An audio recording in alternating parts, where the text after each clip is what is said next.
আসসালামু আলাইকুম। আজকে আমি আপনাদের সাথে শেয়ার করব ময়দার অল্প একটু গুঁড়া দুধ দিয়ে গোলাপ জামুন মিষ্টি।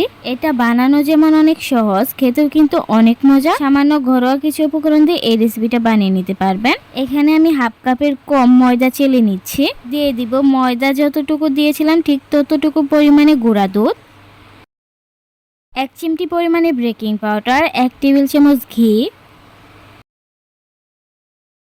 এবার সবকিছু আমি ভালোভাবে হাত দিয়ে মিক্স করে নিচ্ছি।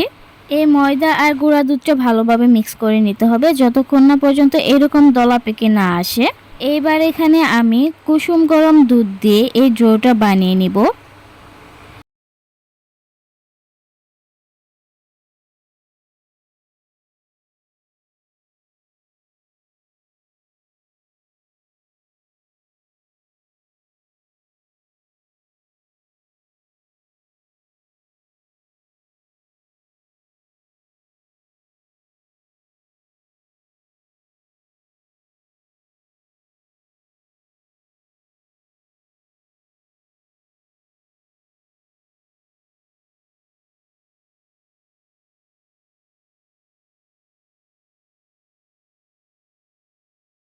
ডোটা বানানো হয়ে গেলে আমি এটা 10 মিনিটের জন্য রেস্টে রাখবো। এবার হাতে একটু ঘি মাখিয়ে ছোট ছোট বল আকৃতি করে বানিয়ে নিচ্ছি।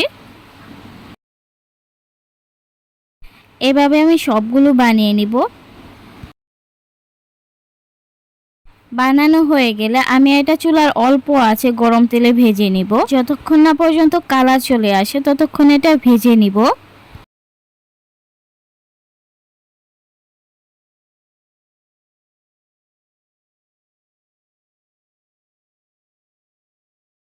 গোলাপ জামুনে এরকম কালার চলে আসলে তুলে নিচ্ছি। এবার একটা ফ্রাই প্যানে দিয়ে দিচ্ছি 1 কাপ পরিমাণে চিনি, 4টা সাদা এলাচ, 2 কাপের মতো পানির সাথে চিনিটা মিশিয়ে নিয়ে পানিতে বলক চলে আসলে গোলাপ জামুনগুলো এখানে দিয়ে দিব।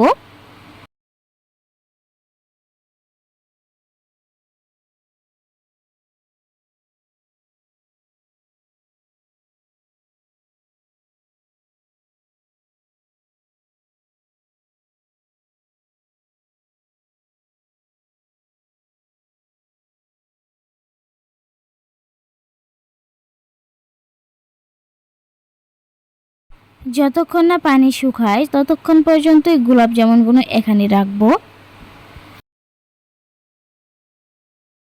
দেখতেই পাচ্ছেন গোলাপ জামুনের শিরাগুলো কিন্তু একেবারেই শুকিয়ে গেছে। এবার আমি নামিয়ে নিচ্ছি। গরম থাকা অবস্থায় বাটিতে আমি 1 ঘন্টার মতো রাখবো। 1 ঘন্টা পরে এই গোলাপ জামুন মিষ্টিগুলো একদম রসে ভরপুর হয়ে গেছে। বাসায় অল্প কিছু উপকরণ দিয়ে আপনারাও এই রেসিপিটা বানিয়ে ফেলতে পারেন খুবই সহজে। সবাই ভালো থাকবেন, সুস্থ থাকবেন। আল্লাহ হাফেজ।